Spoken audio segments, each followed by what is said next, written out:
Hey everyone, I've got some confirmed project updates today, the ones you guys keep asking me for, and also some not so fun stuff. In this video, I'll be talking about Lisa's new Netflix movie, FreenBecky's Cranium series, GraceOaey, an update on No Romeo, Pam and Arhoung next project, my reaction to Yoko's new series Dangerous Love, Love X, and a few fun little updates in between. Everything is time-stamped, so you can jump around if you want. So let's get into it, starting with Lisa. You guys know I mention Lisa here and there, and a lot of GL fans are also K-pop fans, especially Lily's, so this is big. Lisa is officially confirmed to star in a Netflix action movie called TYGO, which is a new chapter in the Extraction franchise. Now I haven't watched Extraction at all, not even a trailer. But it's Lisa, so obviously I'm gonna watch it. She said she always wanted to be in an action movie, and now it's finally happening for her. I'm so happy. She is back with a big project after The White Lotus. Lilies are eating good this year. Now, moving on to GraceOaey. So, Mate the series just had its 1-year anniversary, and I saw a video of Oe on the Mate series TikTok after so long. I really thought we were finally getting updates about their upcoming series. But nope, I did not expect the statement from Nez Media. Grace and Oe are officially not working as a duo anymore. It's been quite a while when they last worked as a duo. Their statement said, Grace and Oe have mutually agreed to officially conclude their joint work activities. This decision was made collaboratively, considering their individual career directions and future goals. Both the company and the actors fully understand and support this decision. So yeah, it was a mutual decision. And that means no more GraceOaey. I don't really get it. I thought Mate the series was a success. When it came out, everyone was obsessed with them. I still get comments asking me to talk about the series. They even announced a new project for them and released a pilot, so I genuinely thought it was coming. We do have to respect the actresses. If they don't see a future as a team, then splitting and exploring other opportunities makes sense. But fans are mad at the company for the fake hope and the silence. People waited an entire year thinking the new series was still happening. And this is what I don't like about some companies. If something is shelved, canceled, or not in production anymore, just say it. Just be honest. Don't make fans wait in the dark forever. So it's definitely not good news for GraceOaey fans. Let's just hope we see them in their other individual projects soon. Another series you guys keep asking me for an update on is No Romeo. Like, where is that series? Is it canceled? Is there any update? Well, I think I actually have something for you. So first, for anyone who doesn't know why there's so much hype around No Romeo, it's all because of Flat Girls. Flat Girls is a coming-of-age GL movie that dropped earlier this year, and it was so good. I've watched it 3 times, which is a huge number for me because my attention span is like non-existent. This is a movie every GL fan should watch at least once. It's on Netflix. And if you're enjoying Clarabelle right now, you're definitely gonna love this one. It stars Earnfairy, and they are adorable together. Because of Flat Girls, the hype for No Romeo basically skyrocketed. And the plot for No Romeo sounds so fun. It follows 2 summer camp standouts, Summer and Crystal, who end up in the same dorm. They start as competitive friends, but then auditions for Romeo and Juliet shake everything up. Both girls are being pressured by their moms, who were actually rivals in the beauty pageant world back in the day. It's giving a little bit of queendom energy, right? Now, the update. If you watched my last video, you probably remember that poster I mentioned. Now this one said, Juliet and Juliet. People are now speculating that No Romeo might still be alive, and that 131 possibly reworked the plot, changed the genre a bit, and renamed the project to Juliet and Juliet. Yeah, it really looks like there is some hope in this picture. If you see on the display screen, the color scheme actually matches the Channel 131 logo, which is the original network for No Romeo. And then, way up in the top left corner, you can spot Girl from Nowhere with Becky on the poster. That's where all those rumors started about Becky possibly being in Season 3. Now, technically, people can argue that Girl from Nowhere isn't a 131 series. Season 1 was on GMM25, Season 2 was a Netflix release. But since Netflix hasn't renewed it, it is possible that 131 might pick it up and invest in a 3rd season. And Becky actually is get casted as a lead for Girl from Nowhere. So yeah, between the poster and the network connections, there's still a real chance these shows are coming. And then there's this video of Earn from a few months ago where she literally said, No Romeo's coming. สวัสดีค่ะหนูว่าเชียร์พี่เบกกี้ค่ะวันนี้โอ้ยน่ารักมากครับผมแต่ว่าโนโรมิโอกำลังจะมานะคะทุกคนอย่าเพิ่งชะล่าใจนะคะทุกคนมันมาแน่นอนค่ะปีนี้แน่นอนใช่ไหมปีนี้แน่นอน ค่ะ มีนี่ไหม Well, this year is basically over, so it's not for sure anymore, but next year, very possible.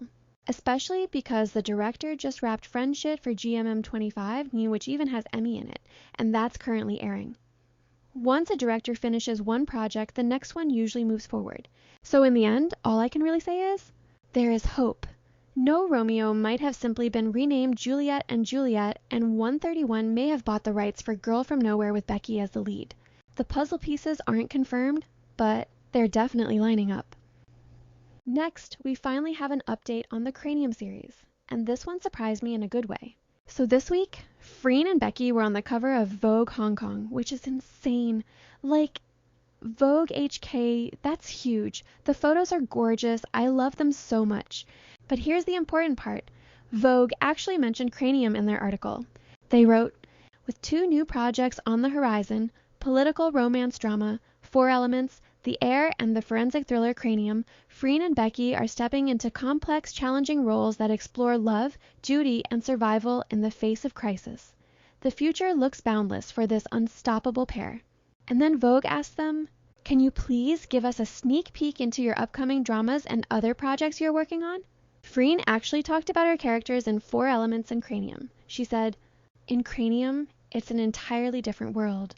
The story involves real scientific knowledge about anatomy combined with imagination. It has a lot of sci-fi elements and even includes zombies, so working on both projects has been incredibly fun because both roles are very challenging in their own ways. What drew me to both characters from the very beginning was their sincerity. No matter how big the circumstance is, both of them have such strong hearts and always act with their own sense of purpose. Now here's my thing. I don't really trust Idol Factory anymore, especially with everything going on over there. But if Freen herself is still openly talking about Cranium when asked about her upcoming projects, that means the series is probably still happening. I trust the artist more than company. You know Freen wouldn't mention it in Vogue if it was dead, so Cranium might actually still be alive. Pam from Queendom was also low-key hinting about a new project. This little clip from her recent live has been circulating everywhere. I love when actresses drop these tiny breadcrumbs and leave us to spiral for days. I cannot spoil, but I wanna spoil something.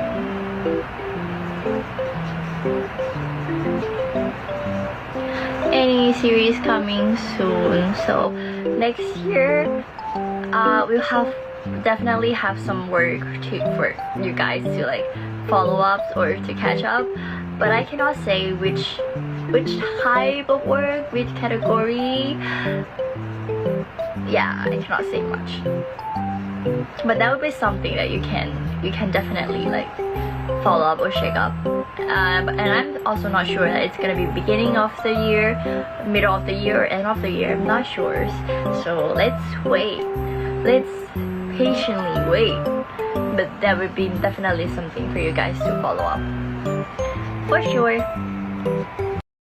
Now, another show I have to mention is this Thai dating show Love X, because it's been causing absolute chaos in the GL community. Everyone's calling it a bisexual dating show, basically like if Singles Inferno and Love Island had a chaotic baby. And the main reason GL fans are eating it up? Jane from Love Design is a commentator, with none other than Cris Horwang. If you don't get why this combo is sending the GL side of the internet into a frenzy, it's because both of them have acted with Kao Supasra in GL projects. I don't know if I can fully call Root a proper GL, but the GL fandom definitely claims it, and lately I keep seeing Root edits on my TikTok FYP. If you haven't watched Root, do that at your own risk. But yeah, Jane Cris together is kind of iconic. As for Love X, I haven't started watching it yet.